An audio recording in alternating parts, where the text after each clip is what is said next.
आज दिशा पूरे 1 माह बाद अपनी माँ उमा जी से मिलने अपने मायके आई हुई थी।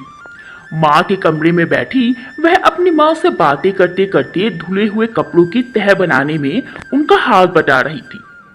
अपनी माँ के हाथ में जब उसने वह साड़ी देखी जो पिछले माह ही उसने अपनी माँ को गिफ्ट दी थी, तो वह चौंकते हुए बोली, अरे मम्मी, ये तो वही साड़ी है ना जो पिछले महीने मैं लेकर आई थी आपके लिए। यह साड़ी खराब कैसे हो गई? इस पर यह दूसरे कपड़े का रंग कैसे चढ़ गया? उमा जी अपनी बेटी के बात का उत्तर देते हुए बोली, अरे बेटा, पता नहीं, नव्या ने धोई थी ये साड़ी, ना जाने कैसे दूसरे कपड़े का रंग लग गया इसको। इस पर दिशा बोली, अरे ऐसे कैसे माँ? क्या भाभी को कपड़े धोना भी नहीं आता क्या? क्या अपने घर से वो कुछ भी सीख कर नहीं आई कि नई साड़ी भी ऐसे खराब कर दी उसने? मुझसे छोटी सी भी गलती हो जाती है तो उसकी माँ मुझे टोकने में सेकंड की भी देरी नहीं लगाती है, और अपनी बेटी को कुछ भी सिखाकर नहीं भेजा। हाँ, बस एक काम तो बहुत अच्छे से सिखाकर भेजा है कि फोन घुमाओ और बाहर से खाना ऑर्डर कर दो। इसके सिवा कुछ और आता है उसको? बेटे के मुंह से यह सब सुन उमा जी बेटी को समझाते हुए बोली, अरे दिशा, ऐसा नहीं बोलते हैं बेटा। उसने कल बहुत सारे कपड़े एक साथ धोए थे तो लग गया होगा रंग किसी दूसरे कपड़े का। ऐसा नहीं बोलती हैं, वो भाभी है तेरी। एक दूसरे को मान सम्मान दो और प्रेम से रहो। हर माँ बाप यही चाहते हैं कि उनके सभी बच्चे साथ में मिलजुल कर प्रेम से रहें। दिशा ने माँ की बात सुनकर मुंह बना दिया। दिशा माँ से मिलकर शाम को वापस अपनी ससुराल चली जाती है। वापस आने पर उसके सास रमा जी उससे पूछती हैं, बेटा, सब कुशल मंगल है ना वहां पर? उमा जी, नव्या और दामाद जी सब ठीक है ना? और उमा जी के घुटनों का दर्द कैसा है अब? हाँ माँ जी, सब ठीक है। मम्मी की तबीयत में भी पहले से कुछ सुधार है अब, दिशा ने सास की बात का उत्तर देते हुए कहा। अगले दिन उसने कपड़े धोने के लिए मशीन लगाई और फिर कपड़े इस्त्री करते समय अपनी सास की साड़ी जानबूझकर जला दी और तह करके अपनी सास की अलमारी में रख दी।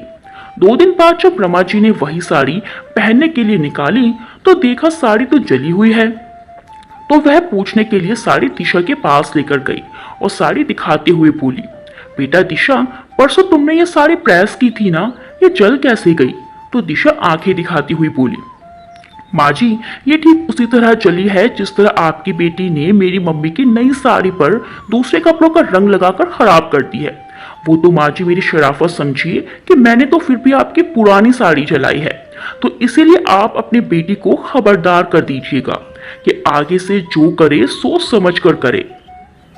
रमा जी को बहू की हरकत बिल्कुल ही भद्दी लगी, पर वह बिना बोले ही अपने कमरे में आ गई और थोड़ी देर बाद बेटी को फोन लगाकर समझाते हुए बोली, बेटा नव्या, मैंने सुना है कि तुमने अपनी सासू माँ की नई साड़ी खराब कर दी। बेटा, ये बहुत गलत बात है। हमने तुझे ऐसे संस्कार तो नहीं देकर भेजे हैं। बेटा, तुम्हारे ससुर जी तो अब इस दुनिया में नहीं रहे, उनकी सेवा करने का अवसर तो तुम्हें प्राप्त नहीं हुआ। भगवान की दया से तुम्हें इतनी अच्छी माँ जैसी सास मिली है। भगवान उमा जी को लंबी उम्र दे। अब कम से कम तुम उनकी ही सेवा करके कुछ पुण्य कमा लो। नव्या को माँ की बातें किसी बोरिंग लेक्चर जैसी लग रही थी। उसने जम्हाई लेते हुए कहा, ठीक है माँ, आगे से मैं ध्यान रखूंगी। आप अपना और पापा का ख्याल रखिएगा माँ, और अगर भाभी ने कुछ ऐसी वैसी हरकत की तो मुझसे छुपाइएगा मत, ठीक है माँ? बेटे की बात का उत्तर देते हुए रमा जी बोली, बेटा, यहाँ तो सब अच्छा चल रहा है। तेरी भाभी भी मेरी बहुत सेवा करती है। बस तू अपनी गृहस्थी अच्छे से संभाल और अपने पति और सास की खूब सेवा कर और अपना भी ध्यान रख। चल, अब मैं बाद में फोन करती हूँ तुझे। बेटी को बड़े प्यार से समझा के रमा जी ने फोन रख दिया। ये कहानी है 2 परिवारों की। एक परिवार उमा देवी जी और मोहनलाल जी का है और दूसरा परिवार रमा देवी जी और कमलनाथ जी का है।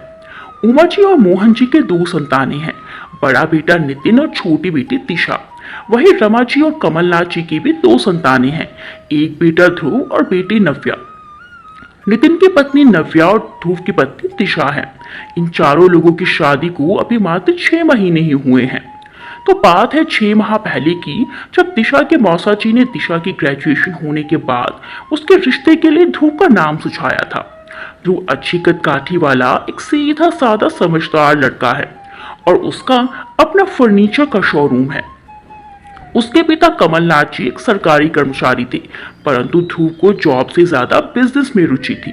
इसीलिए उसने पहले प्राइवेट जॉब करके काफी अच्छी खासी रकम जमा की और फिर बड़ी मेहनत और लगन से अपना खुद का फर्नीचर का बिजनेस शुरू किया, जिसमें भगवान ने उसे दिन दोगुनी रात चौगुनी तरक्की दी।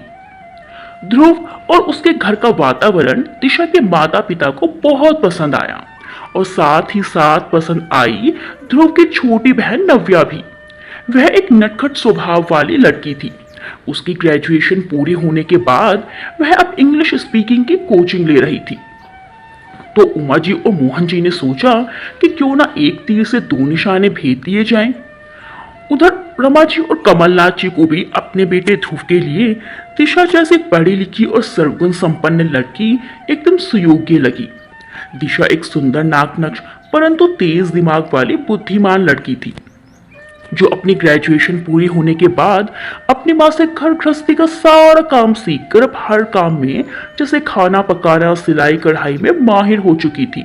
और साथ ही साथ उसने ब्यूटी पार्लर का कोर्स भी किया हुआ था।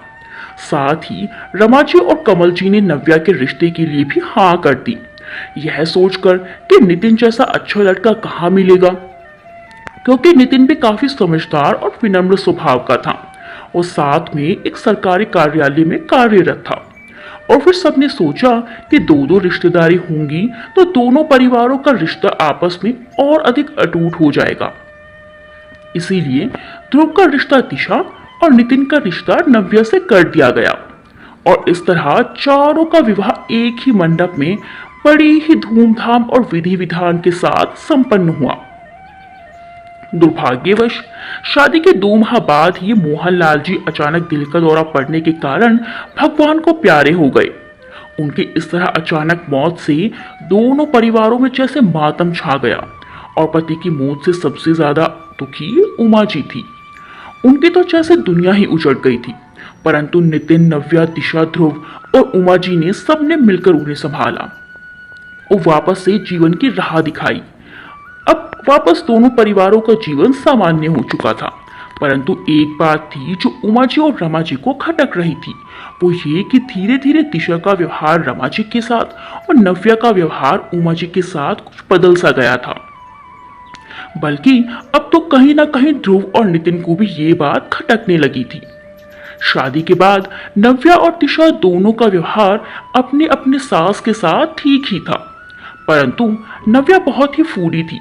उसको खाने का बहुत ज्यादा शौक था, पर खाना बनाने का बिल्कुल भी नहीं था।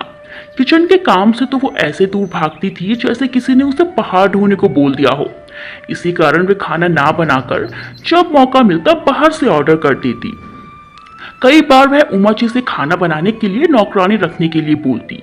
झाड़ू पोछा बर्तन के लिए तो नौकरानी लगी हुई थी, परंतु उनके घर का रिवाज नौकरानी से खाना बनवाने का नहीं था। इसके चलते या तो उमा जी खाना अभी भी खुद से बनाती या कभी कभी मजबूरन नव्या को ही बनाना पड़ता था। बस इसी बात पर नव्या अपनी सास से चिढ़ने लगी और उनके साथ बुरा व्यवहार करने लगी। नव्या के होते हुए भी उमा जी का खाना बनाना और नव्या का उमा जी के साथ बुरा बर्ताव करना दिशा को बहुत अधिक खलने लगा। इसी कारण उसने नव्या के लिए अपने मन में ईर्ष्या पाल ली और नव्या को देखा देखी वह भी रमा जी के साथ बुरा बर्ताव करने लगी। और इसी तरह दो दो रिश्ते होते हुए भी दोनों एक दूसरे की जान की दुश्मन बन बैठी, परंतु अभी तक पानी सर के ऊपर नहीं गया था।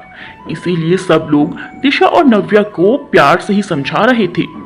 आज भी रात में नव्या नितिन से शिकायत करते हुए बोली, आपकी बहन को मुझसे आखिर दिक्कत क्या है? नितिन बोला, यह कैसे बात कर रही हो नव्या? मेरी बहन मतलब? वह तुम्हारी भाभी भी है। इस पर नव्या बोली, हाँ तो होगी, मुझे फर्क नहीं पड़ता। आपको पता भी है उसने आज कैसी नीच हरकत की है। मेरी ही माँ से मेरी चुगली की है आज उसने। मन तो हुआ कि पूछूं माँ जी से कि क्या यही संस्कार दिए हैं आपने अपनी बेटी को, कि माँ बेटी के बीच चुगली करके आग लगाओ। नितिन ने काम करके अपना लैपटॉप बंद करते हुए कहा, क्या यार नव्या, तुम देख नहीं रही कि मैं ऑफिस से आकर कितना थक गया हूँ। प्लीज यार नव्या, मुझे ये सब बता के परेशान मत किया करो। देखो, तुम औरतों का जो भी है आपस में ही सुलझा लिया करो। और ये क्या बच्चों जैसी बातें कर रही हो तुम? थोड़ा अकल से काम लो नव्या, दोनों घर तुम्हारे अपने ही हैं यार। पति के बात पर नव्या चिढ़ते हुए बोली, आप तो मेरी कोई बात सुनने के लिए तैयार ही नहीं होते। नव्या और नितिन दोनों एक दूसरे से मुंह फेर कर सो जाती हैं। उधर दिशा ध्रुव के कान भरते हुए कहती है, आपकी माँ को अपनी बेटी की गलती तो कभी नहीं दिखाई देती और मेरी गलती गिनवाने के लिए हमेशा मेरे सर पर खड़ी रहती हैं। मैं यहाँ घर का सारा काम करती हूँ, अच्छे अच्छे पकवान बनाकर खिलाती हूँ आप लोगों को, और वहाँ आपकी बहन खुद तो बाहर से ऑर्डर करके खा लेती है, किचन के काम को हाथ भी नहीं लगाती है। उसके होते हुए मम्मी को ही खाना बनाना पड़ता है। आप अपनी बहन को समझा लीजिए कि कर्मा हिट्स बैक। अगर वो वहां खाना नहीं बनाएगी तो इधर मैं भी कल से खाना तो क्या चाय तक नहीं बनाऊंगी। सब कुछ आपकी बहन की तरह बाहर से ही ऑर्डर करूंगी। पत्नी की इतनी कड़वी बातें सुन ध्रुव हैरान रह गया और उसे समझाते हुए बोला, दिशा, मुझे नहीं पता कि तुमने कब और क्यों अपने मन में इतना जहर भर लिया है, और तुम किसी और की वजह से अपनी अच्छी आदतें क्यों बदल रही हो। इस पर दिशा बोली, बात आपकी बहन की हो रही है इसीलिए लेक्चर दे रहे हो, है ना? ध्रुव, देखो, जो जैसा करेगा वो वैसा ही फल भी पाएगा, फिर चाहे तुम हो या मेरी बहन। तुम्हारे अच्छे बुरे कर्मों का फल तुम्हारी गृहस्थी और तुम्हारे जीवन पर पड़ेगा, और नव्या के अच्छे बुरे कर्मों का फल उसे मिलेगा। बाकी तुम खुद समझदार हो दिशा, जरा सोचो कि इतनी विष तुमने अपने मन में किसके लिए भरा है। हम सब आखिर एक ही तो परिवार के लोग हैं। अगले दिन दिशा ने अपनी माँ को फोन किया तो उसे पता चला कि नव्या ने जिम ज्वाइन किया है। बस फिर क्या था, इधर दिशा भी रमा जी से जिम ज्वाइन करने का पूछने चल दी और बोली, माँ जी, मैं कल से काका नगर वाला जिम ज्वाइन कर रही हूँ। रमा जी, बेटा, तुम तो पहले ही इतने फिट हो, तुम्हें जिम ज्वाइन करने की क्या जरूरत पड़ गई? सास की बात पर दिशा मुंह बनाते हुए बोली, जब मेरी माँ आपके बेटी को जिम की परमिशन दे सकती है तो आप मुझे क्यों नहीं दे सकती? मतलब आपकी बेटी जिम कर सकती है पर मैं नहीं। ये कहाँ का इंसाफ हुआ माँ जी? और वैसे भी मैं आपसे पूछने नहीं बताने आई हूँ। रमा जी, बेटा देख, नव्या तो अब पराई हो गई है, उससे बढ़कर तो तू है मेरे लिए अब। फिर भी तुझे ना जाने क्यों लगता है कि मैं तुझे कम और नव्या को अधिक प्रेम करती हूँ। मेरे लिए तो तुम दोनों एक ही हो बेटा। अगर तू जिम ज्वाइन करना चाहती है तो चले जा बेटा, मैंने तुझे मना तो नहीं किया। अगले ही दिन दिशा ने भी वही जिम ज्वाइन कर लिया जो नव्या ने किया हुआ था, और अब दोनों के बीच में और अधिक कंपटीशन होने लगा। जो मशीन पर दिशा एक्सरसाइज कर रही होती वही मशीन नव्या को भी चाहिए होती, और दोनों एक दूसरे को घूर घूर कर देखती। घर वापस आकर दोनों अपने अपने पति को एक दूसरे की पैर सिर पैर की बातें बता बता कर परेशान करती, और साथ ही एक दूसरे की चिढ़ में अपने सास को भी बिना वजह परेशान करती। जब पानी सर के ऊपर जाने लगा तो रमा जी ने उमा जी को फोन किया और कहा, उमा बहन, बस सोच सोच कर दोनों बच्चों की बड़ी चिंता होती है। दोनों ने एक दूसरे के लिए मन में इतना क्रोध, नफरत और ईर्ष्या पाल ली है। उमा जी रमा जी की बातों पर सहमति जताते हुए कहती हैं, हाँ रमा बहन, मैं भी यही चाहती हूँ कि इनकी नफरत के बीच में अभी तो हम दोनों ही पिस रहे हैं। अगर इन दोनों का ऐसा ही हाल रहा तो इनकी नफरत की आग में दोनों परिवार ही नहीं बल्कि आने वाली पीढ़ी भी बर्बाद हो जाएगी। दिन रात पट्टी पढ़ाते हैं हम लोग दोनों को कि हम सब एक ही परिवार के लोग हैं। एक दूसरे के लिए प्रेम और आदर सम्मान का भाव ही रिश्तों को आपस में जोड़ता है, परंतु दोनों इतनी पढ़ी लिखी होने के बाद भी नहीं समझती हैं। रमा जी, हाँ बहन, वो तो मुझे भी समझ नहीं आता कि दोनों को समझाएं तो समझाएं कैसे आखिर। वो तो शुक्र है भगवान का कि हमारे बेटों को भगवान ने इतनी अकल दी है। अगर वो लोग भी इन बेवकूफ़ों की बातों में आकर अपनी अकल खो बैठते तो ना जाने हमें कैसे कैसे दिन देखने पड़ते फिर। उमा जी, बहन, मुझे लगता है कि हमें अपने बेटों से ही इस बारे में बात करनी चाहिए, हो सकता है वही कुछ हल निकाल लें। रमा जी, सही कहा आपने, चलिए फिर मैं ध्रुव से बात करती हूँ और आप नितिन से बात कीजिए इस बारे में। उधर रमा जी ध्रुव से दिशा और नव्या के बारे में बात करती हैं और इधर उमा जी नितिन से इस समस्या के बारे में बताती हैं। तो माँ की बात सुन नितिन बोलता है, अरे माँ क्या बताऊं, मैं तो खुद नव्या की इन जहरीली बातों से तंग आ गया हूँ। इतना समझाता हूँ उसको पर लगता है कि उसकी अकल घास चढ़ने चली गई है, और साथ में दिशा की भी। माँ दिशा तो बिल्कुल ऐसी नहीं थी, मुझे तो अपनी बहन से कभी ऐसी उम्मीद ही नहीं थी। पर देखो आज दोनों एक दूसरे के दुश्मन बनी बैठी हुई हैं और गेहूं के साथ पे हम लोग खून की तरह पिस रहे हैं। उमा जी, बेटा इसीलिए तो तू ही कुछ उपाय सोच कि अब कैसे इन दोनों को सही रास्ते पर लाया जाए। नितिन, मम्मी आप चिंता ना करो, हम मिलकर कोई ना कोई हल जरूर निकाल लेंगे। अब आप जाकर आराम कीजिए। इधर नितिन माँ को तसल्ली देकर सोने के लिए भेज देता है। उधर ध्रुव भी अपनी माँ को सांत्वना देकर चिंता ना करने के लिए कहता है। तभी उसके पास नितिन का फोन आता है। नितिन दिशा और नव्या के बारे में बात करते हुए कहता है, ध्रुव हम दोनों तो सारा दिन घर से बाहर रहते हैं, परंतु इन दोनों की ईर्ष्या का सबसे बुरा असर हमारी माँ पर पड़ रहा है। इधर नव्या मम्मी को तंग करती है, उधर दिशा माँ जी के साथ बुरा बर्ताव करती है। इसीलिए दोनों को सबक सिखाने के लिए अब हमें कोई ठोस कदम उठाना पड़ेगा। ध्रुव, हाँ भाई, सोच तो मैं भी यही रहा था, तो फिर बताओ कुछ उपाय कि क्या करना है। नितिन, मेरे पास एक अच्छा आइडिया तो है, परंतु वो मैं ऐसे फोन पर नहीं बता सकता। इसके लिए हम सबको एक मीटिंग रखनी पड़ेगी और इन दोनों लड़कियों को उस मीटिंग की भनक भी नहीं लगनी चाहिए। पिताजी, माँ जी, मम्मी, तुम और मैं, हम सब लोग संडे को इन दोनों के जिम जाने के बाद सनशाइन होटल में मिलते हैं। वहीं पर मैं सब लोगों को अपना प्लान बताऊंगा। ध्रुव, ठीक है नितिन, मैं माँ और पिताजी को मीटिंग के बारे में बता दूंगा और तुम भी माँ जी को इन्फॉर्म कर देना। नितिन ने उमा जी को और ध्रुव ने अपने माता पिता को मीटिंग के बारे में बता दिया। संडे को इधर दिशा के जिम जाने के बाद ध्रुव अपने माता पिता को लेकर और उधर नव्या के जिम जाने के बाद नितिन उमा जी को लेकर सनशाइन होटल में मीटिंग के लिए निकल पड़ते हैं। सबके सब सनशाइन होटल के रूम में आ जाते हैं। सबने एक दूसरे का अभिवादन किया और बैठ गए। अच्छा सब ये बताओ क्या क्या ऑर्डर करूं, क्या खाओगे? नितिन ने सबसे पूछा। बेटा हमारा पेट तो फुल है फिलहाल, तो बस कॉफी ऑर्डर कर दी, कॉफी पीते पीते ही डिस्कस करेंगे, कमल जी ने कहा। आज हम लोगों को इस होटल के रूम में मीटिंग रखनी पड़ी है क्योंकि ये मीटिंग घर में संभव नहीं थी। दिशा और नव्या इस टाइम जिम जाती हैं, लेकिन वो तो अपनी मर्जी से कभी भी आ जाती हैं, उनका कोई टाइम टेबल तो है नहीं। इसीलिए मैंने 1 घंटे के लिए यह रूम बुक किया है। यहाँ हम आराम से अपनी बातें डिस्कस कर सकते हैं। नितिन ने सबकी तरफ देखते हुए बोला तो ध्रुव भी बोला, हाँ अब बस बहुत हो गया, ऐसा कब तक चलेगा? हम अपने व्यवसाय पर ध्यान दें या उन दोनों की चिक पर? बेटा इसीलिए तो आज यह मीटिंग रखी है ताकि आपस में डिस्कस करके कुछ हल निकाला जाए, रमा जी ने कहा।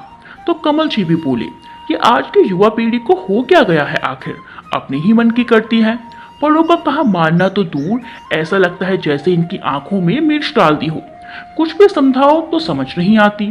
फिर उमा जी भी कमल जी की बातों में पाक मिलाते हुए बोली, कितना भी समझाओ समझने की कोशिश ही नहीं करती, उल्टा हमें ही पाठ पढ़ाने बैठ जाती हैं। अभी इनका ये हाल है तो आगे सारा जीवन पड़ा है, अभी तो हम जीवित हैं, हमारे पास क्या होगा? दोनों में जरा भी प्यार नहीं है और इसी कारण वह हमारे साथ भी ऐसा व्यवहार करती हैं। कल दिन हम नहीं रहे तो दोनों लटकट कर ही मर जाएंगी और फिर इनकी संतानों में भी नफरत ही रहेगी। हमें अपने जीते जी ही इनका मिलाप करवाना है ताकि हमारे बाद भी यह प्रेम से रह सके और इनकी संतानें भी आपस में प्रेम से रहें। इसी बात पर कमल जी बोले, मुझे लगता है कि हमसे गलती हो गई है एक ही घर में विवाह करके, हो सकता है अलग अलग घर में विवाह करते तो ऐसा ना होता। फिर रमा जी ने उत्तर दिया, लेकिन होने को कौन टाल सकता है और भगवान ने इन्हें एक दूसरे के लिए बनाया तो इसमें हम क्या कर सकते हैं? उमा जी बोलती हैं, हाँ ये बात भी बिल्कुल सही है, चलो अब जो भी है आगे का सोचते हैं, सब ठीक हो जाएगा एक दिन, बस हम सब लोगों को संयम से काम लेना पड़ेगा। लेकिन अब सोचो तो सही करना क्या है, इन दोनों को सही रास्ते पर कैसे लाना है? ध्रुव ने सबकी बात काटते हुए कहा। हाँ, उसी के लिए यहाँ इकट्ठा हुए हैं। मेरे माइंड में एक आइडिया है, अगर आप सब लोगों की सहमति हो तो हम उस आइडिया से इन्हें सीधे रास्ते पर ला सकते हैं। नितिन ने ध्रुव की तरफ देखते हुए कहा। फिर ध्रुव बोला, हाँ भाई, इन्हें सीधे रास्ते पर लाने के लिए हम कुछ भी करेंगे, लेकिन आइडिया बड़ा सॉलिड होना चाहिए जो दोनों सीधी हो जाए। आइडिया बड़ा सॉलिड ही है, लेकिन सब सहमत होंगे तो ही वो आइडिया काम में लेंगे। हाँ बेटा, तुम आइडिया तो बताओ, क्या सोचा है तुमने? उमा जी, रमा जी और कमल जी एक साथ बोले। नितिन सबको अपना आइडिया बता देता है, तो पहले इस आइडिया पर थोड़ी बहस होती है, फिर सबकी सहमति बन जाती है और सब हाथ मिलाते हैं और होटल से निकल जाते हैं। बारी बारी कर सब घर आ जाती हैं, जिससे नव्या और दिशा को जरा भी शक नहीं होता, क्योंकि अभी वे जिम से दोनों आई नहीं थी। सबके आने के 10 मिनट बाद ही दोनों आती है, तो दोनों को पता ही नहीं चलता है कि परिवार में उनके खिलाफ यह क्या खिचड़ी पक रही है उन्हें लेकर। अगले दिन अपने अपने बहू के सामने उमा जी और रमा जी के पास फोन आता है। नमस्ते बहन जी, सब ठीक है? रमा जी, नमस्ते बहन जी, हाँ यहाँ सब ठीक है। वहाँ सब कैसे हैं? यहाँ भी सब अच्छे हैं। उमा जी, बहन जी अमरनाथ यात्रा जा रही है, मैं सोच रही हूँ कुछ दिन के लिए हम भी श्रीनगर चलते हैं। अमरनाथ जाकर भगवान शिव के दर्शन भी कर लेंगे तो मन भी अच्छा हो जाएगा। रमा जी, हाँ यह तो ठीक रही हो, लेकिन घर में 100 काम होते हैं, यहाँ निकलना कहाँ है? उमा जी, काम तो सारी जिंदगी के हैं, अपने लिए भी थोड़ा समय निकाल लो बहन जी, उम्र होने लगी है, फिर किस उम्र में जाएंगे? रमा जी, ठीक है बहन जी, मैं कमल जी और बच्चों से बात करती हूँ। उमा जी, ठीक है बहन जी। सास की बातें सुन नव्या और दिशा के कान खड़े हो जाते हैं। अपनी सास की बात सुन नव्या अपने कमरे में आकर अपनी माँ रमा जी के पास फोन करती है। नव्या, हाँ मम्मी, तुम नहीं जा रही हो क्या? तुमने माँ जी को मना क्यों किया है? माँ जी घूमने जाएंगी और तुम घर में बैठकर काम करोगी? अपनी सारी तैयारी कर लो जाने की और मजे करके आओ। रमा जी, बेटा तेरे पापा और भाई से तो बात कर लो पहले। नव्या, अरे पापा और भैया क्या बोलेंगे? और पापा तो आपके साथ ही जाएंगे ना। रमा जी, बेटा बोलेंगे तो कुछ नहीं, लेकिन पूछना तो पड़ता है ना। ठीक है मम्मी, फिर मैं बाद में फोन करूंगी पूछने के लिए। इधर दिशा भी मन ही मन खुश हो रही थी कि मेरी सास कुछ दिन को घर से टलेगी तो सही, और मेरी माँ कुछ दिन मजे तो करेगी। तो सास को बोलती है, अरे माँ जी आप जाइए ना मम्मी के साथ, आप लोग कहीं जाते भी नहीं हैं, अपने जीवन का भरपूर आनंद लीजिए ना। रमा जी, हाँ बेटा चले जाएंगे, आज ही बात करती हूँ ध्रुव और तेरे पापा जी से। रात में रमा जी कमल और ध्रुव से भी बात कर लेती हैं, तो ध्रुव कहता है, ठीक है माँ, आप और पापा जी चले जाइए कुछ दिन के लिए, वहां जाकर खूब एंजॉय करके आइए, खूब मजे करना। रमा जी खुश होती हैं, तभी नव्या का फोन फिर से आता है पूछने के लिए कि क्या रहा है। रमा जी कहती हैं, हाँ बेटा, तो उमा जी को बता दे कि हम भी साथ जा रहे हैं अमरनाथ। ठीक है मम्मी। नव्या अपनी सास को बता देती है, तो उमा जी खुश हो जाती हैं और नव्या से कहती हैं, बेटा तो सारी तैयारी करा दी, जरा मेरी पैकिंग करा देना। तो नव्या कहती है, माँ जी आप खुद कर लीजिए, मुझे बड़े काम है। उसकी बात सुन उमा जी मन मार के चुप हो जाती हैं। अगली सुबह नव्या अपनी माँ की पैकिंग कराने अपने घर जाती हैं, तो रमा जी उसे कहती हैं कि बेटा तेरी सास भी तो जा रही है ना, उन्हें जरूरत है तेरी, उनकी तैयारी करा तू। मेरे साथ तो तेरे पापा भी हैं, उनके पास तो कोई भी नहीं है, उनके बेटी भी हमारे घर में है और बहू भी आ गई है। नव्या, मम्मी वो तो खुद कर लेती हैं। इतना बोलकर अलमारी से उनके कपड़े निकालने लग जाती है, तो रमा जी दिशा को उसके माँ के पास भेज देती हैं। दिशा अपनी माँ की सारी तैयारी करा देती है, सारी सबकी तैयारी हो जाती है। आर्थिक स्थिति अच्छी होने के कारण पैसों की कोई कमी नहीं थी, क्रेडिट कार्ड डेबिट कार्ड सबकी सुविधा थी। ध्रुव अपने माता पिता के अकाउंट में अच्छी खासी रकम जमा करा देता है, वहीं नितिन अपनी माँ के अकाउंट में भी बड़ी रकम जमा करा देता है और बोलता है, माँ किसी भी चीज की जरूरत हो या और पैसे चाहिए हो तो एक कॉल कर देना बस। उमा जी अपने बेटे के सर पर हाथ रख उसे आशीर्वाद देती हैं। सबके सब अपनी गाड़ी से श्रीनगर के लिए निकल पड़ती हैं। गाड़ी में बात करती हैं, चलो कुछ दिन को चैन की जिंदगी तो जिएंगे हम, वैसे भी दिशा और नव्या ने चिक चिक कर हमारा दिमाग खराब कर दिया था। बातें करते करते सबका सफर अच्छे से बीत जाता है, सब श्रीनगर पहुंच जाते हैं। उधर दिशा और नव्या अपने अपने सास के जाने से बहुत खुशी मना रही थी। हर घंटे में कुछ न कुछ ऑर्डर करती और टीवी देखती हुए खाती। उनके पति तो अपने अपने काम में व्यस्त रहते, अब वह दोनों घर में अकेली थी। उन्हें रोकने टोकने वाला कोई न था। अपने मन की करती, अपने मन की तो सास माँ के सामने भी कर सकती थी, लेकिन अकेले में उन्हें जो मजा आता है वो सास के साथ कहाँ। उन्हें गए हुए 10 दिन हो चुके थे। फिर एक दिन दोनों के घर लैंडलाइन पर फोन आया। उधर से सही से आवाज नहीं आ रही थी। दिशा और नव्या हेलो हेलो करती रही। फोन कट गया। फिर से दोनों के पास अलग अलग उसी नंबर से फोन आया। हेलो, क्या आप कमल जी के घर से बात कर रहे हैं? दिशा, हाँ जी मैम, आपके घर वाले जिस होटल में रुके थे मैं वहाँ का मैनेजर बात कर रहा हूँ। आपके घर वालों की गाड़ी खाई में गिर चुकी है, जिसका जरा भी नामो निशान नहीं बचा है। यही बात नव्या को भी फोन पर उसे मैनेजर ने बताई। ये खबर सुनते ही दोनों के हाथ से फोन छूटकर गिर पड़ा और दोनों को चक्कर आ गया। दोनों के पति भी घर पर नहीं थे। दोनों ये खबर सुनते ही पागल सी हो गई। उन्होंने अपने अपने पति को फोन लगाया और रोने लगी। दोनों के पति अचानक उनके रोने की आवाज सुनकर घर आ चुके थे। दोनों अपने पति से मिलकर बहुत रोई। उन्हें होश नहीं आ रही थी। दोनों के पति ने संभाला और नितिन नव्या को लेकर अपनी बहन दिशा के ससुराल और नव्या के मायके चला जाता है। जैसे ही दिशा ने अपने भाई भाभी को देखा और नव्या ने अपने भाई भाभी को देखा, एक दूसरे से लिपट कर सब बहुत रोए। दोनों ननंद भाभी एक दूसरे से लिपटी हुई बहुत रो रही थी और बोली जा रही थी, हमने अपने माता पिता को खो दिया। दिशा बदहवास हालत में बोली, पापा भी छोड़कर चले गए थे, मम्मी भी चली गई, सास माँ भी छोड़कर चली गई। मुझसे बदनसीब औरत कोई और हो ही नहीं सकती। मैंने भी माता पिता, सास माँ सबको खो दिया। एक ही झटके में हम सब अनाथ हो गए हैं। हमें जाने क्यों दिया उन्हें वहां। नव्या भी पागलों वाली हालत में बोल रही थी। ध्रुव ने रोते हुए अपनी बहन को संभाला। नितिन ने रोते हुए अपनी बहन को संभाला। कभी अपनी सास को प्यार नहीं किया हमने। हमेशा एक दूसरे के कंपटीशन में अपने अपने सास पर अपनी जलत निकालते रहे। आज भगवान ने भी हमारे साथ ऐसा कंपटीशन खेला कि हमारी माओ सास माओ को एक साथ ले लिया। दोनों बदहवास हालत में बोले जा रही थी। उनके पति ने उन्हें पानी पिलाया और एक एक नींद की गोली देकर सुला दिया। अगले दिन भी दोनों बहुत ज्यादा रोई। नितिन ने ध्रुव से कहा कि इन्हें सामान्य होने में अभी समय लगेगा, अभी हम सब साथ ही रहेंगे। तो वे सब एक साथ रहने लगे। फिर 5 दिन बाद अचानक पता चलता है कि दिशा माँ बनने वाली है। यह खबर सुन ननंद भाभी फिर से गले मिलकर रोई।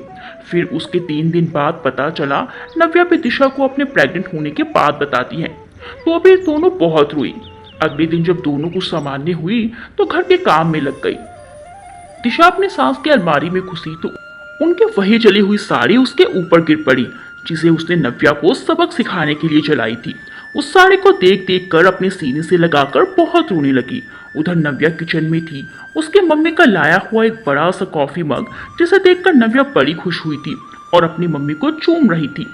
उस पर नजर पड़ी तो मम्मी को याद कर फूट फूट कर रोने लगी। वहीं उसे अपनी सास माँ भी याद आ गई। वो किचन में नीचे बैठ बहुत रो रही थी। उधर दिशा अपनी माँ और सास माँ को याद कर बहुत रो रही थी। घर कितना सूना हो गया है एक साथ तीनों लोगों के जाने से। घर की दीवारें भी मानो चीख मार कर रो रही हैं। आज समझ आ गया है कि माता पिता ही घर की शान होती हैं। माता पिता से ही घर में रौनकें होती हैं। माता पिता ना हो तो घर घर नहीं खंडर लगता है। अब खाना खाने को बार बार कौन कहेगा? अब गलत बात पर डांट कौन लगाएगा? अब प्रेगनेंसी में ख्याल कौन रखेगा?